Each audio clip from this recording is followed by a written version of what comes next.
This is News 6 Tonight. Welcome to News 6 Tonight. This is where we harness the power of the News 6 station and all of the resources and interesting stories we've told throughout the day. We bring them to you in a conversational way. Why are you shaking your head at me already? We haven't even gotten to the story that we're going to fight about tonight. Oh, I'm going to throw hands. I know you are. I'm throwing hands too. Good evening, Kevin Hawthorne. Good to see you.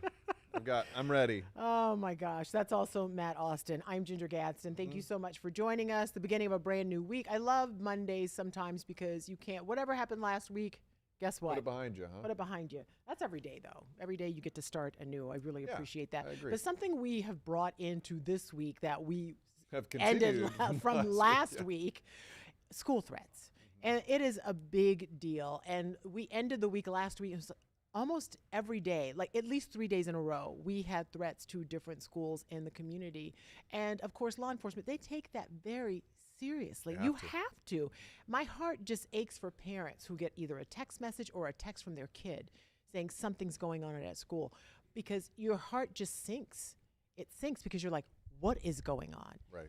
And it turns out that the things that we've been investigating and the ones that have come to our attention have not been real. But at the time, the fear is very real. This time, it happened at Lake Minneola High School. Our community correspondent, Mike Valenti, was out there for most of the day, especially when the threat was called in, and we still had not deemed it a hoax yet. But he talked to some parents and some students who were glad that it was just a hoax. I just want to hug her. I really want to put my hands on her and hold her and hug her and just be grateful that she's okay. So I could see, the emotions are rising. Yeah, it's hard. Well, it was like an adrenaline rush. My heart was pounding. I went back, and my initial thought was, if I hear or see anything, I'm going to take action. So. Is he scared right now? Yeah, he was pretty scared. Yeah. The world we're in now, you fear the worst. When the words active shooter came out, I feared the worst. Oh, he was running late today, so I came to drop him off. And by the time I got home, we had gotten the notification that there was school went on lockdown. It was a code red. So, that's like the scariest one. So I turned around and came back. I was actually in my pajamas originally. I ran out of the house. What's your first thought when you hear the words code red? Active shooter, and just I panicked, to be honest. I've been here since a little after 10 a.m. What has today been like for you? Miserable, horrible. I've cried a few times because you get a lot of mixed information. And I told him to hide, stay safe, listen to your, administrator, and, just keep me updated. What does tomorrow look like for you and your family? I don't know how I feel about letting her come to school, honestly. Yeah, and that's the problem. I don't know. You're a dad. You have three girls and three students. Have you gotten one of those messages? Yeah, it's you get used to it. It's like there are lockdowns just all the time. Fortunately, it freaks you out every time. Yes. So obviously you're panicked, and there's you also have these decisions to make when, like, say that video came out last week, and then some people don't send their kids to school because they're worried about it. It's just awful. It's just, you worry. What I worry about is the response. Like, how do you respond if you're law enforcement? It used to be you would get one, okay, we'll send some extra deputies to that school. Yeah. It's just all the schools.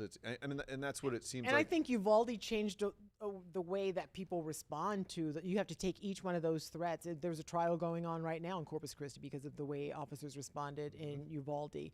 But, Lake County School says that an anonymous caller made that bomb threat against the school, but says there's no reason to believe that it was a credible threat. But again, as we were talking about at the top of the show, this is the third time in about 3 days, 3 school days. On Wednesday, Matanzas High School in Palm Coast was placed on hold.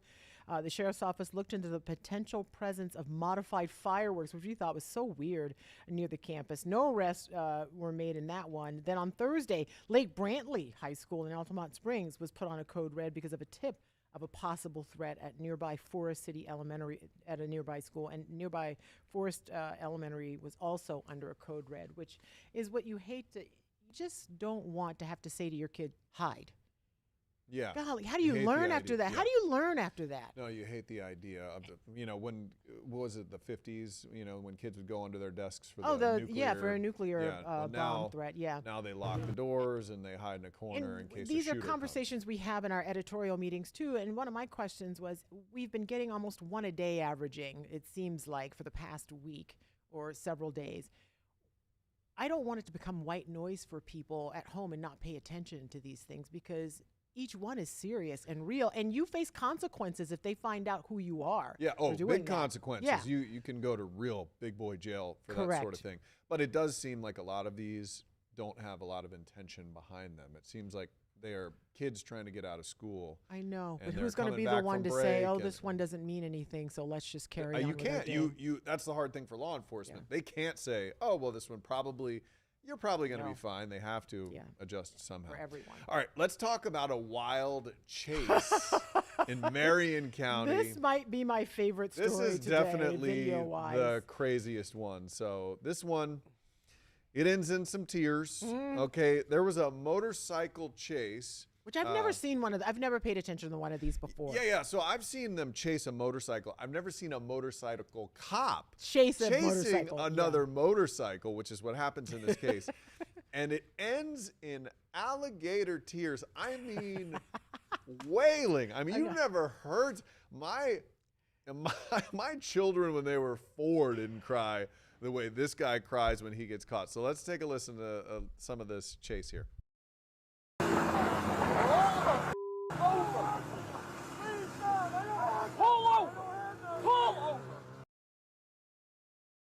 There, you see the deputy somehow. Look how much is going on right there. He is riding a motorcycle while, Do and we I hope have we have this some sound? audio. Do we have this the audio? Oh no, the audio. Ah, can we reenact it?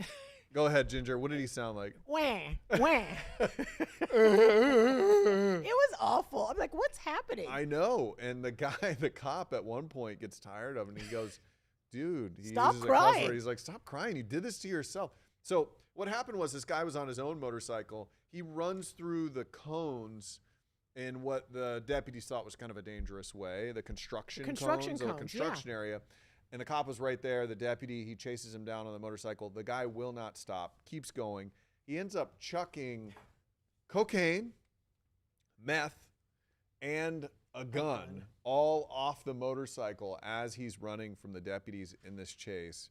And his name was Terry Fisher. And no doubt his cellmate is up right now listening to that wailing as this guy just cried his eyes out. I'm impressed, though, if you watch this officer, this deputy here, look at him. He's riding. So when you ride a motorcycle, have you ridden a motorcycle before? Gina? I've been a passenger. So the right side is your throttle. So that's like stepping on the But gas. he's also he has the gun with that. So he had to pull in the clutch, ride his motorcycle with the lights on, and then point the gun. And then some other deputies. He didn't end up catching the guy. Yeah. It was some deputies in a patrol car And a canine who unit helped caught as him as well. he fell over and started just praying for mercy, or whining and weeping. And he put a lot of people in danger, and He that's did. and that's the problem. And that officer could have hit something, and and could have ended up in a terrible, terrible way because you're on a motorcycle. I mean, I know you're wearing helmets and all the safety gear, but still, It's not going to do much that's not for going to you do a at whole lot if 80. you.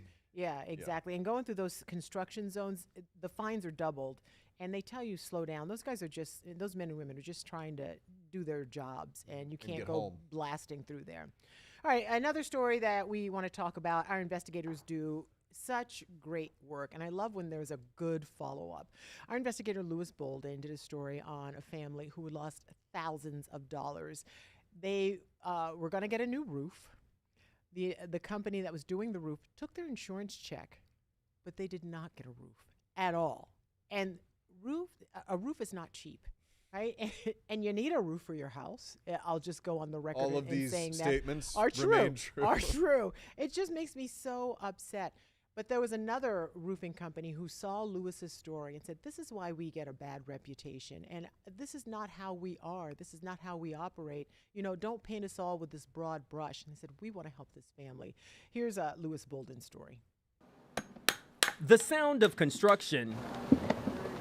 The sound of shingles being ripped from the roof, making way for a new one. For Steve Coleman's family has been a long time in the making. How does that make you feel? There's still good people in this world, and 3MG, John, Danny at 3MG Roofing, they proved that when they saw the story on News 6. The story was how the Colemans signed a contract for a roof replacement with a company called Hurricane Roofer. According to court records, Coleman's insurance company settled a claim for a new roof and issued a check for $28,000, made payable to Steve and his wife Yvette, Hurricane Roofer, and Rocket Mortgage. Coleman's insurance company confirmed Hurricane Roofer cashed the check in July of 2025, but never returned to replace the roof. The work. No.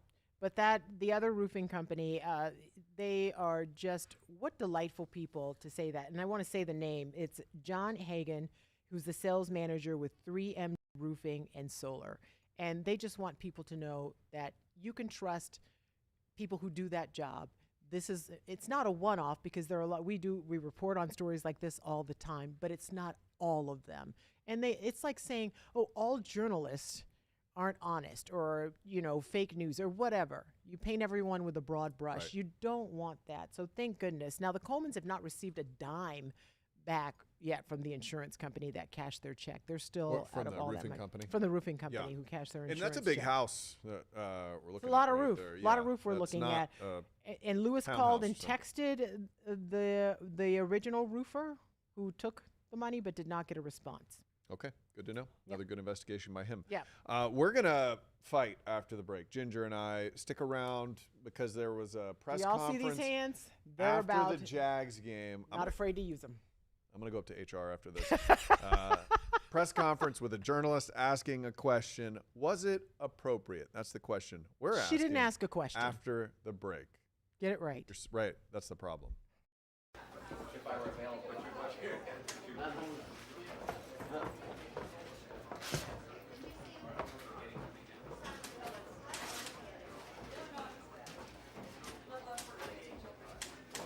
Yeah, and you got the link from the show just a little while ago, I think. So we'll make sure we have that for News 6 tonight. Hey, thanks for stopping by. We know you're busy, but news doesn't stop, and neither do we. That's right. And this is News 6 Tonight, where we leverage this entire busy newsroom with our community correspondents, our producers, our content desk, and then we filter through that. We have a casual conversation about the news that impacts Central Florida. Yeah, we live here in the community, and we rely on you for our neighborhood network because you're our eyes and ears as well, and we can't do it without you. So you can watch us all over the place, YouTube, News 6 Plus app, and clickorlando.com. While you're here, feel free to engage. Let us know who you are and where you're from.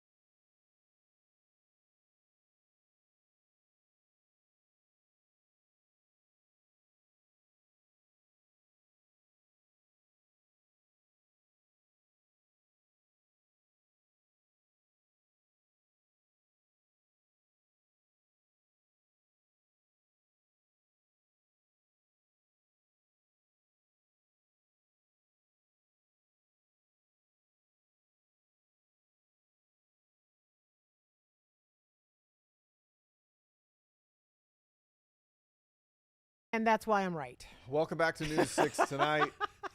All right. Ginger and I have been arguing about this story I all don't day. argue. I don't argue. We've been anchoring and doing things. We've had and then- heated discussions. And then when we take a break, Ginger I throw things at fights him. with me.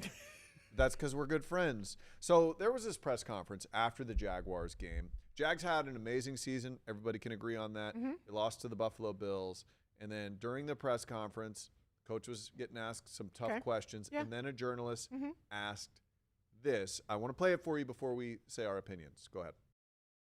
I just want to tell you, congratulations on your success, young man. Thank You you. hold your head up, all right? You guys have had a most magnificent season. Thank And you. you did a great job out there today. So Appreciate you it. just hold your head up, okay? Thank And you, ladies ma'am. and gentlemen, Duval, you the one, all Thank right? you, ma'am. keep it going. We got another season, okay? I appreciate Take it. care and much continued success to you and the entire team. Thank you, ma'am.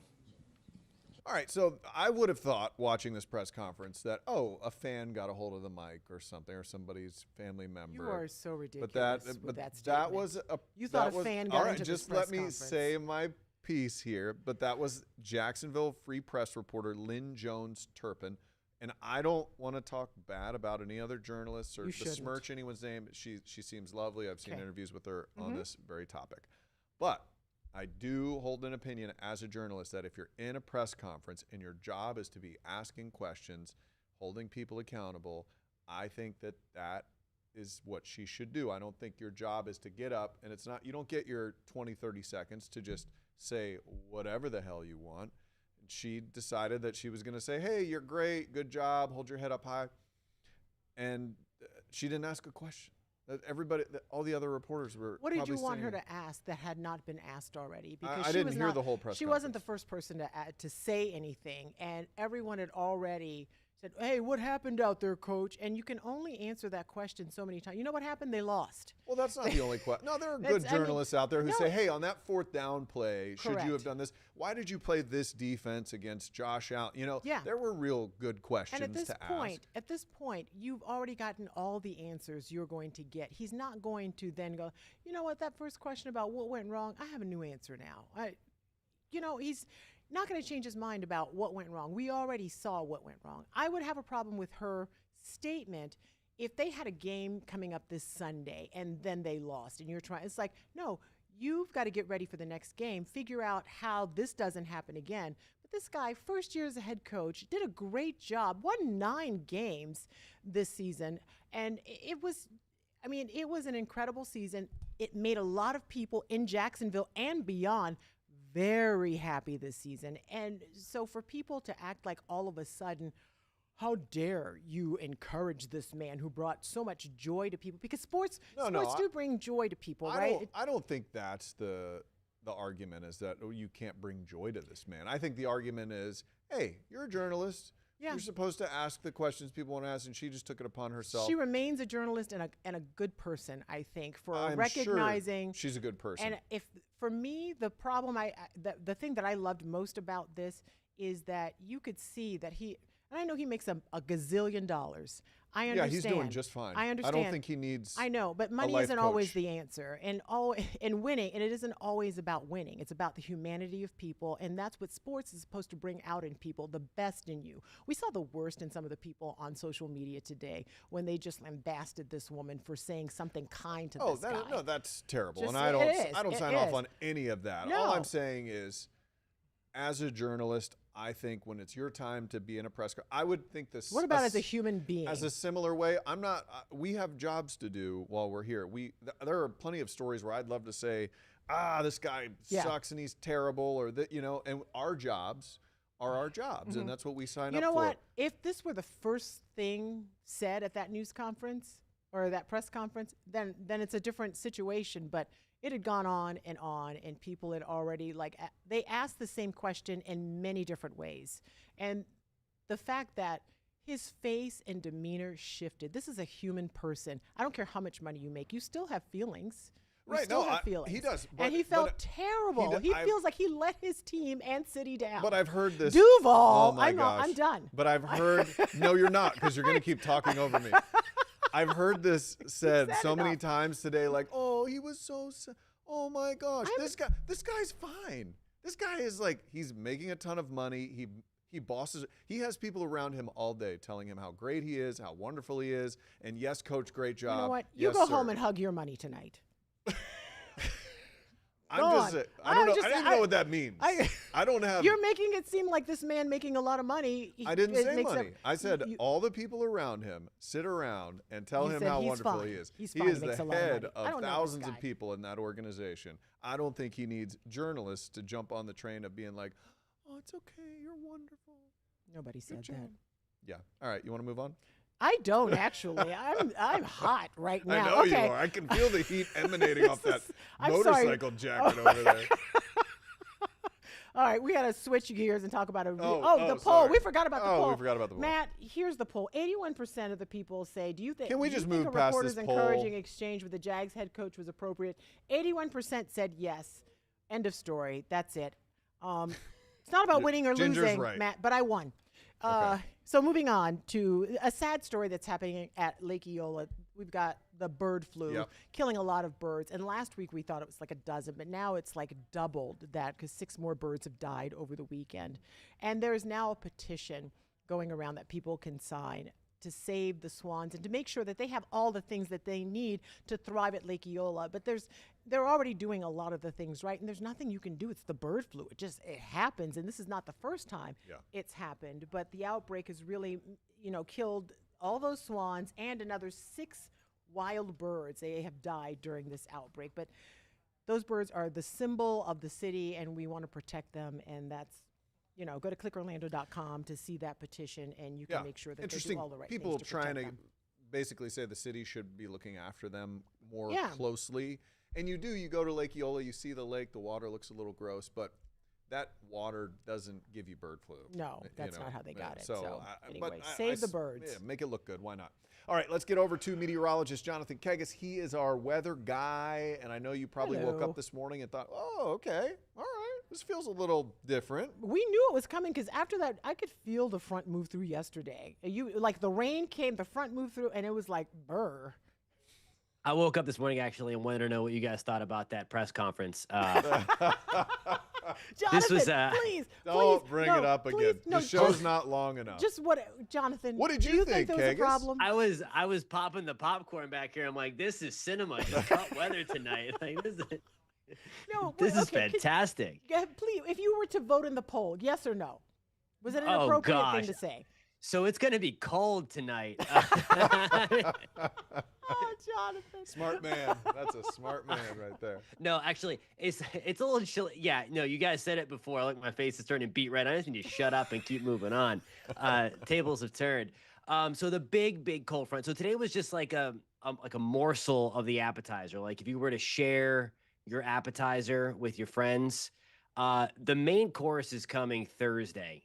Like this is going to be, and this is like pretty much a 3-course meal because we're also going to get more. Dessert is coming like Sunday night into next Oh Monday. gosh, what if we're So not hungry? this is the Arctic. Yeah, the Arctic is unleashing everything it has left for this winter. So that's going to arrive as we get into Thursday. You mentioned it though. You felt cold front number 1 that came through yesterday. You felt the temperatures tumble. It was chilly. Again, this is going to be nothing compared to what's coming. Tomorrow morning, a little bit warmer, still jacket worthy. But a little bit warmer, but it's going to be on Thursday. I think I forgot to share the map. I'm going to blame that on you guys because your conversation We were was just too awesome. intensely discussing I know, I things was- that captured your attention. I was into it. But the cold front, it's just south of the Hudson Bay right now, the big one. We're going to track that coming up tonight at 9:30. We're going to talk about how cold it gets. I do think this rivals, if not even exceeds, the coldest we've had so far this season, and that should put a lot of us into the 20s and low 30s. All right, I love that you're getting us all ready for it, Jonathan. Seems we'll like see you at Those 9:30. models keep trending colder Yeah. and colder. Thank so we'll see you. What happens tomorrow, All right, Jonathan. stay with us. When we come back, we're going to talk about how they are bringing a cemetery back to life. Welcome to News 6 Tonight. We are so thankful that you're joining us here wherever you found us. Yeah, you know what this tells me? If you have made this your new streaming destination, it tells me you're smart. Also, good looking. Because you chose to watch the news in a different way. That makes you really smart. Anybody can give you the news from a teleprompter or an old newspaper. We do it in a fresh new way. That's right. So check us out wherever you like to stream. We have this app for your TV, News 6 Plus. You can find it on Roku and Amazon and whatever your smart TV is cooking. So thank you. We would love to hear your comments down Oh my below. gosh. Yeah. And then we'll show them. Yeah, we will. News 6 Plus. The plus is you. Ooh.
You know what's a highly understated place that people don't talk about as much? An old cemetery. You ever walk through one of those? They're fascinating. I have actually, yeah. Well, you're from Charleston. They have the best ones there. Yeah, and it's and sometimes they get forgotten because they've been there for centuries, right? And that's what happened in Daytona Beach. There's a piece of history out there.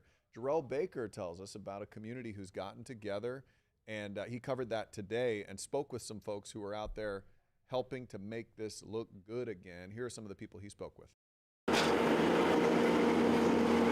Heavy machinery, volunteers, and more. Hard at work at Pinewood Cemetery Sunday, giving a forgotten historic piece of Daytona Beach history a much-needed facelift. This cemetery has been abandoned with no true owner since the Merchants Bank went belly up back in the Great Depression. After decades of neglect, business owners, landscapers, and volunteers are stepping up to help restore the burial site. Not a dollar was spent other than everybody's time here. Tom Coffrey with the Historic Pinewood Cemetery Association says that more than 1,700 people have been buried in the 152-year-old burial site, including one of the brothers from the Muriel McCoy family, the famous rum runners during Prohibition. We've got some of the founders of Daytona, the first police chief, the first mayor. With the help of all the volunteers, the recently formed nonprofit is hoping to transform the site into a place worth visiting.